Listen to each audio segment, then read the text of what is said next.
آپ یہ کہنے کہ لڑائی کر کے پی ٹی آئی چھوڑ ہی دیں گے، لیکن بظاہر انہوں نے کچھ تھوڑی سی سیز فائر کرنے کی ضرور سوچ لی ہے بات۔ آگے بڑھتے ہیں جی، بات کریں کہ فلسطین کے حوالے سے آج اسلام آباد میں ایک ریلی نکالی تھی جماعت اسلامی نے، اور اس ریلی کو ہم دیکھ رہے تھے مختلف جو ان کے بڑے کلیدی رہنمائیں وہ لیڈ کر رہے تھے۔ آج اس ریلی میں اچانک سے اسلام آباد پولیس کی طرف سے دھاوا بولا گیا اور کچھ مظاہرین کو زد و کوب کیا گیا، لاٹھی چارج کیا گیا، اور یہاں پر بڑی عجیب و غریب صورتحال تھی۔ شاید کچھ لوگوں کو پہلے گرفتار بھی کیا گیا، بعد میں شاید ریلیز بھی کر دیا گیا۔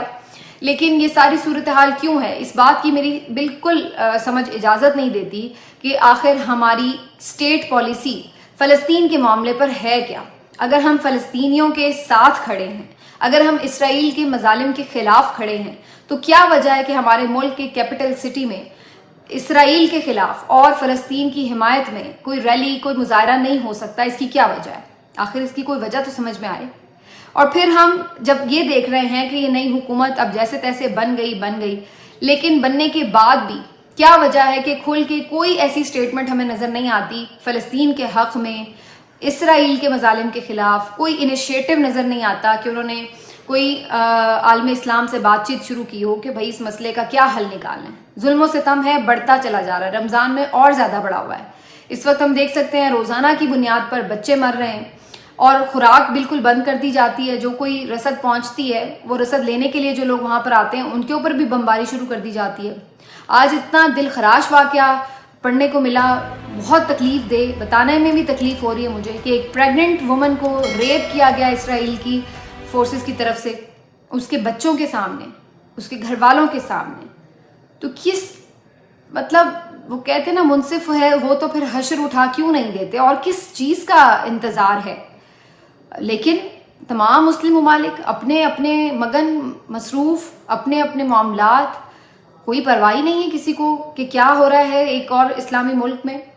اور وہ فلسطینی ہماری راہ دیکھ رہے ہیں، اور ہم اگر ان کو چلیے کسی یعنی آ کے فزیکلی یا لاجسٹکلی سپورٹ نہیں کر سکتے، ہمارا یہ حال ہے کہ ہم ایک سٹیٹمنٹ تک نہیں دے سکتے کیا ان کے حق میں؟ اور اگر حکومت میں اتنی پاور نہیں ہے، یا حکومت اتنی گئی گزری ہے کہ وہ نہیں دے سکتے، اتنی کہ کوئی غلام ہے یہ امریکہ اور اسرائیل کی، تو بھائی جو جماعتیں اپنے طور پر کوئی پروٹیسٹ کر رہی ہیں آپ وہ بھی نہیں انہیں کرنے دے رہے۔ تو مجھے ایک دفعہ سمجھ میں نہیں آتا کہ یہ کیوں نہیں کلیئر کر دیتے کہ آخر پاکستان کی پالیسی ایز اے اسٹیٹ ہے کیا فلسطین کے اوپر، اور اگر ہے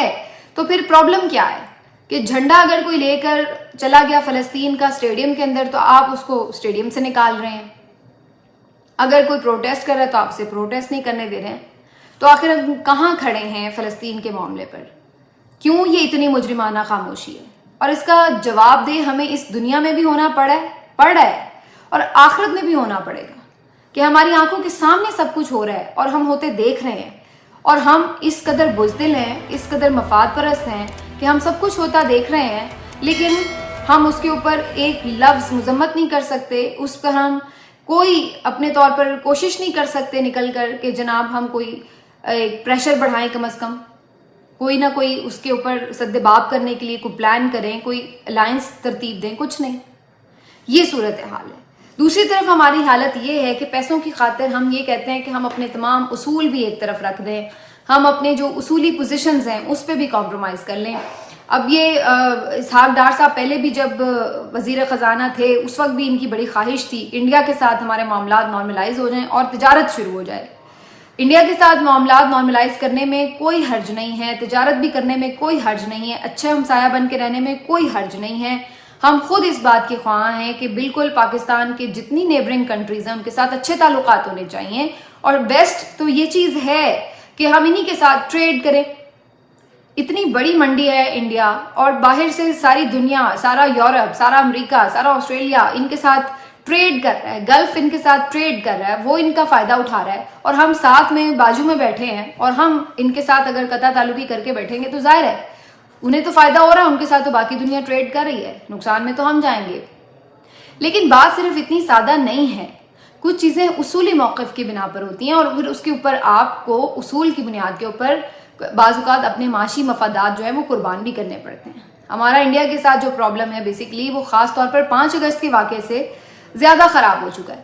جب 5 اگست کو انڈیا نے یک طرفہ طور پر جو مقبوضہ کشمیر ہے اس کو اپنا حصہ ڈکلیئر کر دیا اور اس کے اوپر عالم اسلام بھی خاموش رہا, اقوام متحدہ بھی خاموش رہا, اور پاکستان نے بھی اس وقت کی حکومت نے تھوڑا بہت احتجاج ضرور کیا. عمران خان صاحب وزیر اعظم تھے, انہوں نے بھی احتجاج کیا, UN میں بھی بات کی, لیکن اس کے بعد بھی پے در پہ ہمارے اپنے مسائل ایسے ہوئے اب جیسے ہم بالکل کشمیر کو فراموش کر بیٹھے ہیں. ایسا لگتا ہے کہ کوئی بات ہی نہیں کرتا کہ یہ بھی کوئی مسئلہ رہ گیا. تو وہ کشمیری جن کے لیے آپ نے 70-75 سال ایک جدوجہد کی ہے, آپ اتنی بڑی فوج کا ایک جواز یہ بتاتے ہیں کہ جی ہماری انڈیا کے ساتھ ایک کشیدگی ہے, اس لیے ہمیں ایک مضبوط فوج چاہیے, جو کہ درست ہے کہ ہمیں ایک مضبوط فوج چاہیے. لیکن سوال یہ پیدا ہوتا ہے کہ ہم نہ تو کشمیر حاصل کر سکیں اور اس کی بنیاد کے اوپر ہم انڈیا کے ساتھ کیا مقابلہ کریں یا کیا ہم ان کے ساتھ ٹریڈ کریں, دوستی کریں, دشمنی کریں. کوئی سمجھ میں نہیں آتا کہ اسٹیٹ اس وقت کدھر کھڑی ہے, کوئی اس میں بھی ہمیں اسٹیٹ کی پالیسی نظر نہیں آتی. تو ہم کمپرومائز کرنے کے لیے تیار, بس پیسے ہمیں کہیں سے بھی مل جائیں, کہیں سے بھی پیسے آ جائیں, پھر ہم کوئی بھی چیز کمپرومائز کرنے کے لیے تیار ہیں, بے شک وہ ہمارا اصولی موقف ہو, بے شک وہ ہماری ایک 75 سال کی پوزیشن کیوں نہ ہو, لیکن پیسے آ جائیں تو پھر کوئی بات نہیں, پھر بارگین ہو سکتا ہے. ہاں اگر پیسے نہیں آ رہے تو پھر بڑی سے بڑی چیز جو ہے ہمارے لیے کوئی معنی نہیں رکھتی. تو اس طرح کا ہمارا ایک بحیثیت قوم مزاج بن چکا ہے, نہ ہمارے اندر غیرت ہے, نہ خودداری ہے, نہ حمیت ہے, اور نہ ہی کوئی فیصلہ سازی کی قوت ہے. ایک عجیب سے ذہنی غلام بن کے ہم رہ چکے ہیں اور ایک عجیب سی خوفزدہ سی ہماری صورتحال ہے. ایسے میں جناب اسحاق ڈار صاحب کی بات ہو رہی ہے تو میں آپ کو بتاؤں کہ شہباز شریف صاحب نے ایک کمیٹی بنائی تھی جی اقتصادیات کے حوالے سے فیصلے کرنے کے لیے, اس میں پرائیویٹائزیشن کے بھی فیصلے کرنے تھے اور بھی 2-3 معاملات بڑے اہم. اس کے اوپر انہوں نے جو بڑا اپنی طرف سے کارنامہ کیا وہ یہ کہ جو وزیر خزانہ آئے ہیں, امپورٹڈ وزیر خزانہ, ان کو انہوں نے سائیڈ لائن کر کے اسحاق ڈار صاحب کو کمیٹی میں شامل کر لیا اور خود کمیٹی کے ممبر بن بیٹھے. اب ظاہر اس کے اوپر سوال ہو رہا تھا کہ بات اقتصادی معاملات کی ہو رہی ہے اور خود آپ نے وزیر خزانہ کو سائیڈ لائن کر دیا, اور وہ بھی وزیر خزانہ وہ جو کہ آپ کو پتہ ہے خاص طور پر لائے گئے ہیں اور بڑے بڑوں کے فیوریٹ ہیں, ان کے آشیرواد سے آئے ہیں. تو بھائی ایک تو آپ فارم 47 والے وزیر اعظم ہوں اور اوپر سے آپ اتنی اکڑ دکھائیں, آپ کی یہ جرت, آپ کی یہ مجال کہ آپ اپنی مرضی سے کمیٹی بنا لیں. تو اگلوں نے 24 گھنٹے کے اندر نوٹیفیکیشن واپس کروا کے نیا نوٹیفیکیشن جاری کروایا, جس میں اسحاق ڈار صاحب کو بھی باہر نکالا گیا, شہباز شریف صاحب نے خود کو خود باہر نکال دیا, اور جو وزیر خزانہ ہے ان کو کمیٹی کا چیئرمین مقرر کر دیا گیا.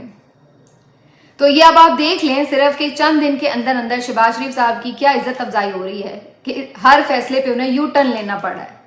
فیصلے کرنے کے مجاز ہی کہاں ہیں وہ. کل حبیب اکرم صاحب نے اپنے ویلاگ میں بہت اچھی بات کی, انہوں نے کہا کہ یہ حکومت نہیں ملازمت لگ رہی ہے. تو یہ شہباز شریف صاحب جو ہیں یہ ملازمت ہی کر رہے ہیں, یہ فیصلے خود تھوڑی کر سکتے ہیں, ان کے پاس اس وقت اتنا اختیار ہی نہیں ہے. ان کو تو بس یہ کہا جا رہا ہے کہ یہ کرو, چلو شاباش, اور پھر وہ کرنے پہ مجبور ہیں. اور تھوڑی بہت تو آپ اس وقت اکڑ دکھا سکتے ہیں یا اپنے آپ کو پرائم منسٹر کہلوا سکتے ہیں کہ جب آپ جینوئن مینڈیٹ کے ساتھ آئے ہو. اب یہ آپ کو جب پتا ہو کہ بھی مینڈیٹ, اگلے تو جینوئن مینڈیٹ والوں کو جینے نہیں دیتے, تو آپ تو مینڈیٹ بھی نہیں لے کے آ گئے, تو آپ کو کہاں سے وہ سانس بھی لینے دیں گے, ٹھیک ہے نا. تو وہ انہوں نے قصبل سارے جو ہیں وہ 24 گھنٹے میں نکال دی ہیں. اسی طرح محسن نقوی صاحب کے معاملے میں بھی یہی ہے, انہیں بھی خبر یہی ہے کہ جی کہا گیا تھا PCB کی چیئرمین شپ چھوڑ دیں, شہباز شریف صاحب نے کہا تھا. تو اگلے نے کہا کہ ٹھہرے میں آپ کو بتاتا ہوں. بعد میں پتہ چلا کہ ایسی انہوں نے کلاس کروائی ہے کہ شہباز شریف صاحب نے باقاعدہ معافی بھی مانگی ہے محسن نقوی سے اور کہا میرے